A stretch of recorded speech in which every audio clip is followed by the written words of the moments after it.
os pastores, viu, e padres e demais religiosos que vão aos presídios levarem assistência espiritual aos presos, e eles estão livres das revistas. Parece que nesse nosso mundo, meu Deus, as pessoas começam a ser privilegiadas.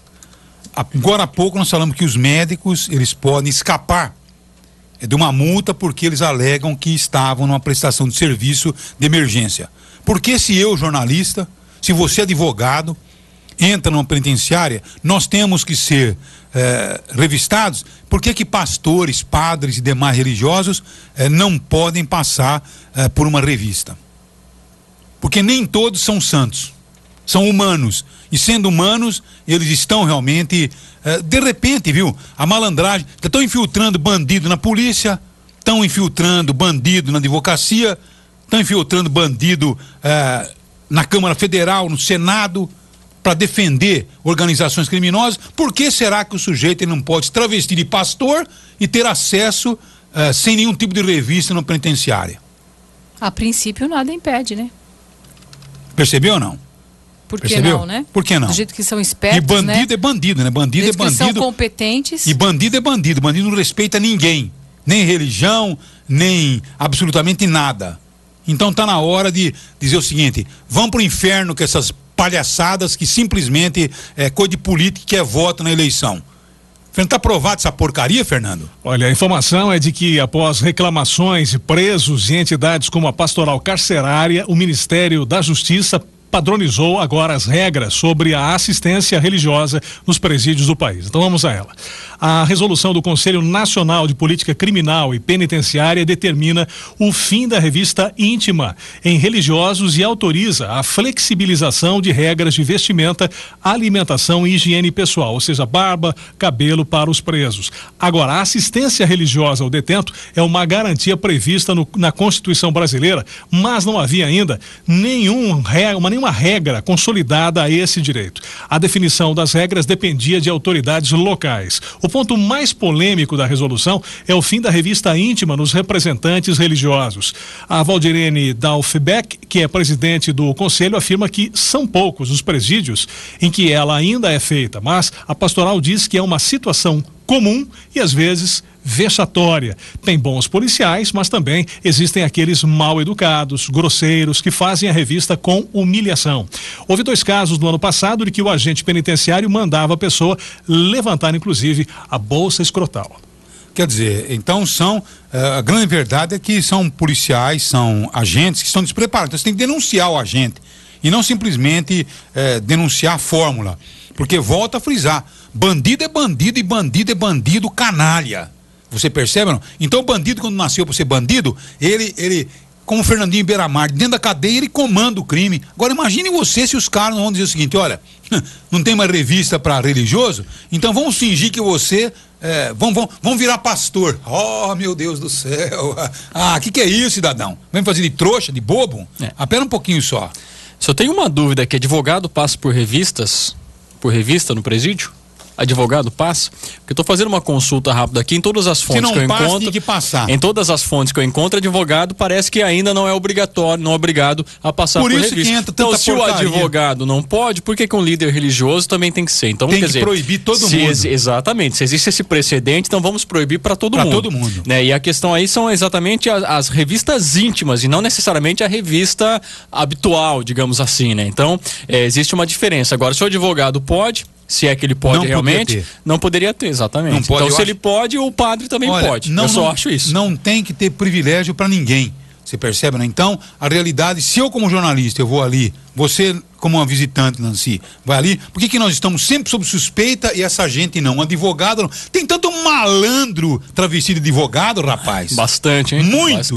Aliás, falávamos ontem aqui, né? Se Beiramar está num presídio de segurança máxima, como é que ele consegue contato com o mundo aqui fora? A única pessoa que o visita é o seu advogado. Então é evidente que ele tem as informações necessárias e repassa, né, pro comando aqui fora. Então tá óbvio demais por onde se dá esse contato com o mundo externo, é através do advogado. Sabe, Nancy e Luiz, eu sinceramente defendo algumas teses, porque se a gente tivesse num país onde as coisas estivessem tudo em ordem, o índice de criminalidade fosse baixo, tá certo? Que nós não tivéssemos esses números, né, assustadores, então tudo bem. Então você vai abrindo, né? Você vai entendendo, fala, não, as pessoas estão evoluindo, tá certo? Não? Então, eu acho que vamos abrir. Agora não, você está numa situação crítica, rapaz. Você está enfrentando uma barra danada de bandidos profissionais, de bandidos que matam por qualquer coisinha.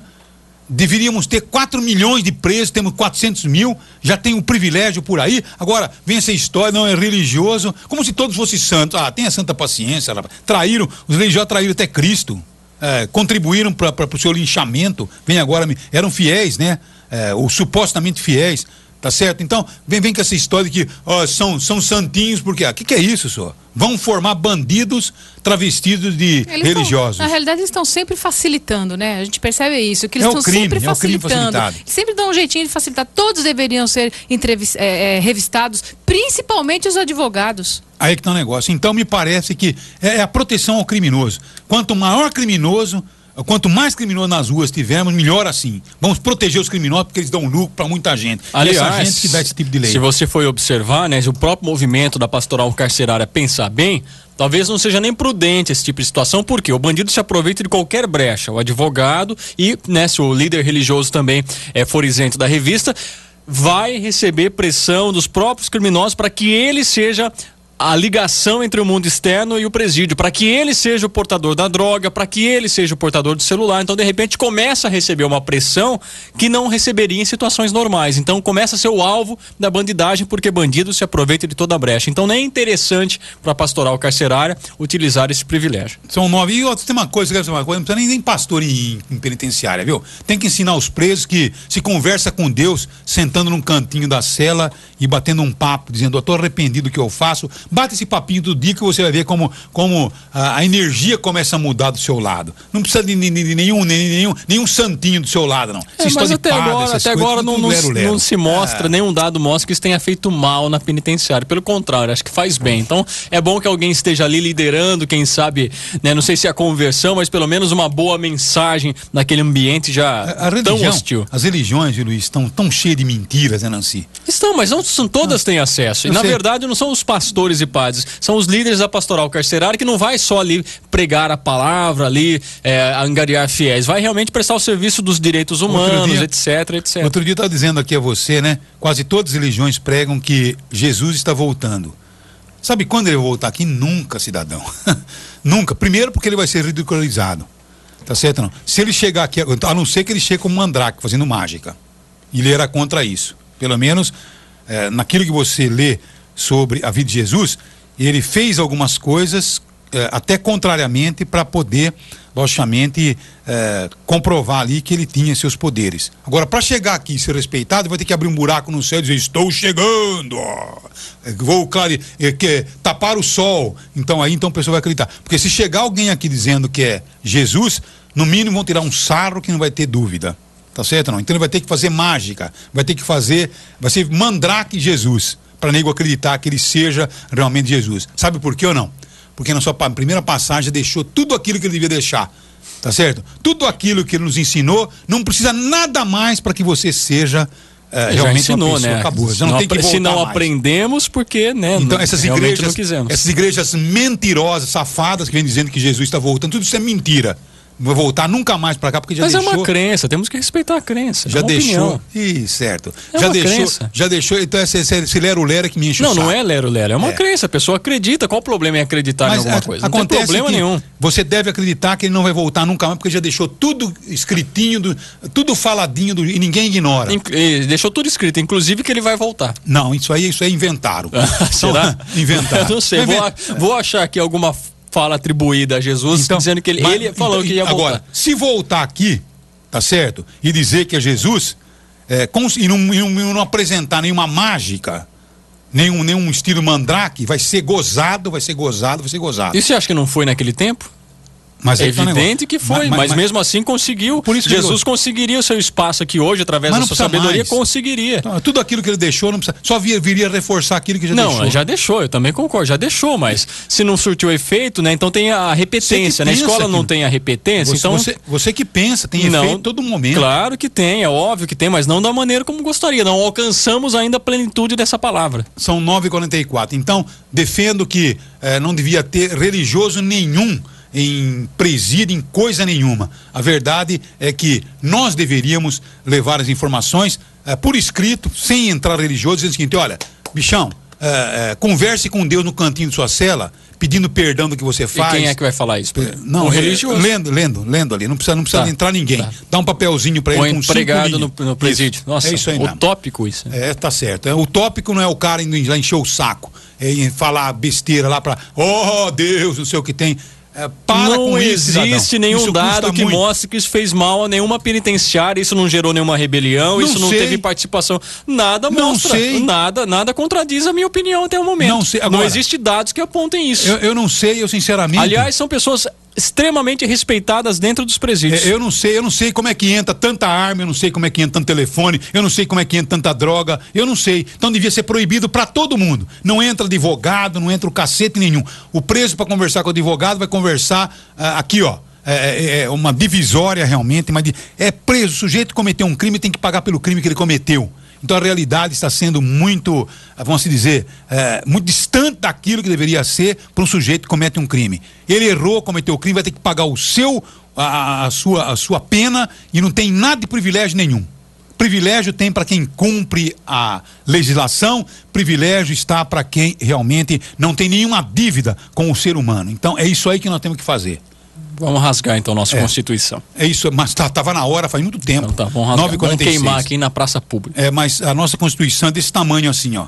Não é cheio de porcaria. A nossa Constituição diz um monte de coisa. Ela é maravilhosa. Se fosse respeitada, seria maravilhosa. Só não é respeitada. Cheia de Inclusive, estamos aqui agora pregando desrespeito a ela.